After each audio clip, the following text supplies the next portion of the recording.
Number 1. You need to sit down for this one. I promise you, I'm not exaggerating, but it's going to take a while because the whole night was I don't know, like reality itself was bending. It started on a Friday night.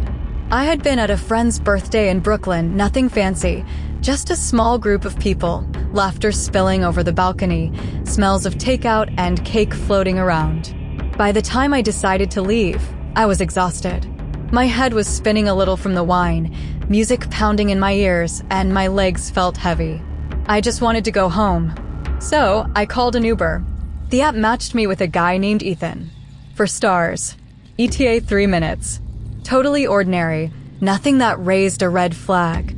I stood on the curb, the streetlights barely piercing the thick fog that had rolled in. You know that fog, the kind that makes the city feel muffled, soft, like you're underwater, and shadows seem to move when you're not looking? Yeah, it was exactly like that. The car rolled up, gray sedan, polished and clean, almost unnaturally so. And then he leaned forward, looked at me calmly, and said, "You Ava." Just my name. No hi, no smile. Just my name. And for some reason, my chest tightened. There was something in the way he said it, soft, measured, like he was reading it off a card. I got in, and for a while, it was quiet. I stared out the window at the fog curling around the buildings.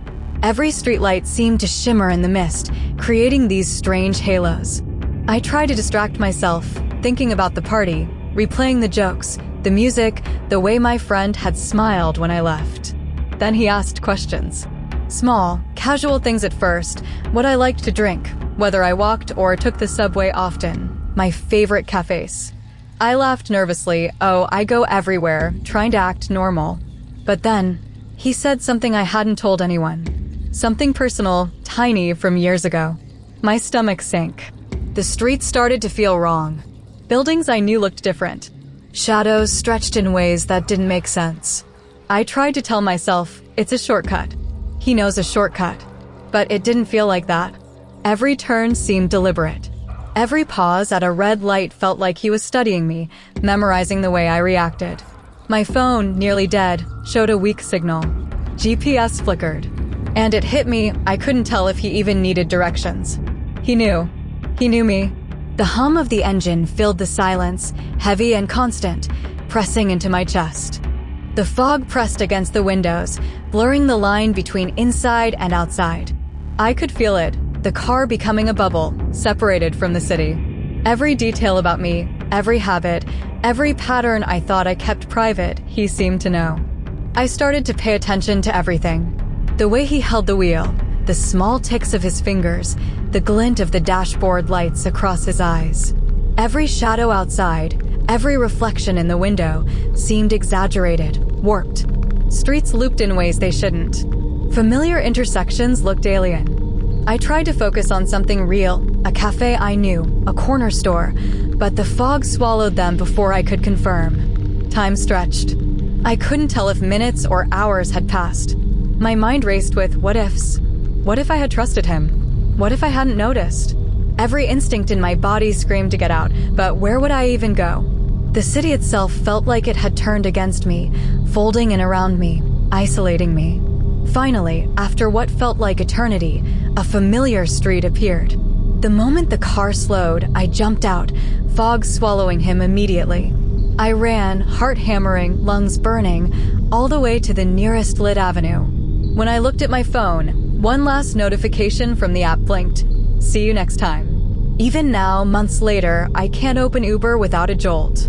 Every car that slows behind me, every shadow that lingers just a second too long, every unfamiliar license plate, it's like he's still there. Watching. Waiting. And I know I'll never shake that feeling, not completely. Number 2. Okay, so this one. You need to really imagine it with me, because the city that night felt alive in a way I can't explain. A few years ago, I had been at this gallery opening in Manhattan. The kind of night where everything's glittering and alive, paintings on the walls, champagne in your hand, the hum of conversation that makes your head spin a little. But eventually, I got tired.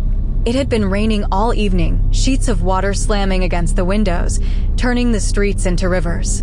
I called an Uber, thinking it'd be a short, simple ride home. The driver, Marcus, was a 5-star on the app. Reviews said he was reliable, calm, and polite.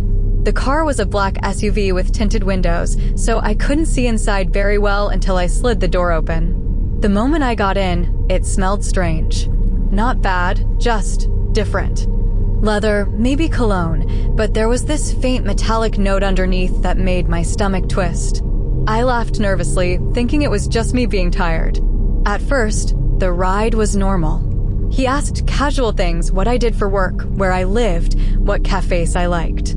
I answered lightly, trying to keep things casual, but I could feel him observing me in a way that made my skin crawl. Not in a scary, aggressive way, just all-seeing. Every twitch, every glance, every little reaction. Then the route started to feel off.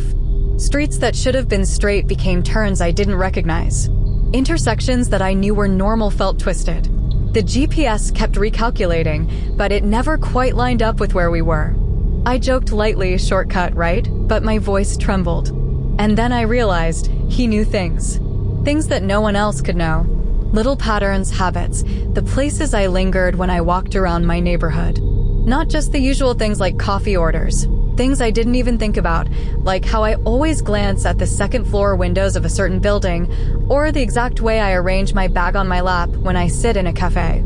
I froze, trying to convince myself I was imagining it. But it was too precise. The streets outside grew stranger. Buildings that should have looked familiar appeared worn, peeling, abandoned. Shadows stretched long and warped. Rain pattered on the windshield, each drop louder than it should have been, echoing inside the SUV like it had its own rhythm. I fumbled with my phone, trying to check the map, but signal was weak, battery almost dead. Time slowed.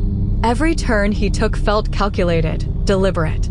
Every pause at a light felt like it was measuring my reactions. I couldn't tell if he was following a route or orchestrating some pattern I couldn't see. Reflections in the windows bent oddly, shadows swirled unnaturally. The city itself felt alive, bending around us, reshaping itself for reasons I couldn't understand. At one point, we went down an alley I didn't recognize. I tried to tell myself, it's a shortcut. It'll connect back. But I didn't believe it. Puddles reflected distorted images of streetlights, buildings warped in the ripples. I couldn't tell which way was forward. My breath caught in my chest. Every instinct in me screamed to get out, but there was nowhere I could safely go. The streets felt designed to disorient me. Eventually, we came to a side street that led back to a lit avenue. I waited for him to slow, then jumped out the second I could. Rain soaked me instantly. Puddles splashed up my legs as I ran, heart pounding, lungs burning. When I looked back, the SUV had vanished into the darkness, blending with the rain, leaving no trace of him behind. Later, I checked the app. Marcus was gone. No account, no history, nothing. It was as if he had never existed. But the memory of that night, the streets that warped, the reflections that moved, the uncanny way he seemed to know me haunted me. I couldn't shake the tension, the knowledge that someone could watch you, know your routines, know your patterns, without you ever realizing it. Even now, when it rains and I walk home alone, every black car, every shadow on the sidewalk, every strange reflection in a shop window pulls me back to that ride. I feel like he's still out there somewhere, in the city, driving, waiting, observing, like the streets themselves remember. Number 3. Sit down for this one, seriously, because you're going to need to picture it. I've told a few people bits of this story, but I don't think anyone really got what it felt like. It's not about what happened to me physically, it's about how the city and the ride changed around me, and how it made me question everything I thought I knew. It was a Friday night. The kind where the city is alive, buzzing, neon lights reflecting in puddles, music spilling out of bars, the smell of roasted chestnuts mixing with wet asphalt. I'd been at a friend's party in Soho, and by the time I left, the streets were mostly empty. Just me and the occasional streetlight flickering in the damp. I opened the app and called a ride. My driver was named David. 5 stars. On paper, he seemed fine. But the moment I slid into the car, I felt watched. Not like someone glaring, not aggressive, but that subtle, observing kind of presence that makes your skin tingle. The car smelled faintly of vanilla and warm leather. The engine hummed a soft, constant rhythm. We drove at first through familiar streets, but then something shifted. I noticed that the GPS on my phone started glitching, streets bending, turns recalculating in ways that didn't make sense. I asked him casually, "Are you sure this is the right way?" And he smiled, calm, faint, the kind of smile that doesn't warm you, just makes your chest tighten. "Shortcut," he said. And that's when the city began to feel different. Buildings I knew transformed under the fog and the streetlights. Storefronts stretched taller than they should. Shadows hung heavier, twisted. Intersections I walked every day became mazes. I started to notice things about him, small gestures, the way he held the wheel, the calm way he observed the world through tinted windows, and I realized he was aware of every subtle reaction I made. I tried looking at my phone to verify the route, but signal was patchy. Battery low. Every turn, every pause at a light seemed calculated, as if the city and the car were working together to isolate me. I felt the fog pressing against the windows, see-through but heavy, making the interior of the car a bubble, separate from the world outside. Time stretched. Minutes turned into what felt like hours. I tried to imagine being somewhere else, but every familiar landmark bent and warped before my eyes. The reflections in puddles weren't right. They rippled in ways that made the street seem longer, narrower, or looping back on itself. Every shadow seemed to follow, but at angles they shouldn't. My chest was tight, my stomach twisting, every instinct in me screaming to run, but where would I go? At one point, the GPS finally stopped glitching, showing a straight path to my apartment. I waited, unsure. I didn't know if I should jump out or keep riding. The streets outside still didn't feel like my city. So I faked checking my bag, slipping the door handle slowly. The car slowed. I bolted the second I could, wet pavement splashing up around me, fog curling around streetlights, swallowing the sound of my footsteps. Even when I reached my apartment, lit and familiar, I felt like part of the city hadn't let me go. Every reflection in a window, every long shadow, every alley that seemed to stretch too far, I could feel it bending around me, reshaping itself. Even now, when I take rides, I flinch. I notice streets I recognize suddenly seem longer, unfamiliar corners appear. I feel like he's still there, or maybe the city itself remembers. I don't know if that night was about him or about the city. But I do know one thing. I'll never feel completely safe in a cab or a rideshare again. Every tinted window, every subtle hum of an engine, every small pause at a red light, it all pulls me back to that ride, to the feeling of the world bending and the slow, creeping knowledge that someone or something was watching, knowing every move I made. And that feeling? It hasn't left. It never will. What is your most terrifying, horrific experience with a rideshare? Drop it down in the comments. Subscribe for more disturbing nightmare files every day.